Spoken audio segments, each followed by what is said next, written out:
যখন তুমি বিচার করবে, বিশ্বনবীকে উদ্দেশ্য করে অ্যাড্রেস করে বললেন, নবী হে, ইহুদিরা কোনো বিষয়ে মীমাংসার জন্য যদি আপনার দরবারে আসে, যদি বিচার করতে হয়, খবরদার অবিচার করবেন না। ফয়সালা যেটা করবেন কিসতের সাথে করবেন, ন্যায় পরায়ণতার সাথে করবেন।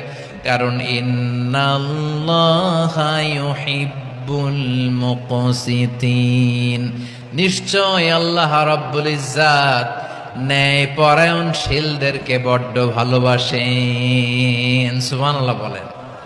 আমি কিয়ামতের দিন ন্যায় পরায়ণতার মানদণ্ড স্থাপন করব, যেটাকে আমরা মিজানের পাল্লা বলি।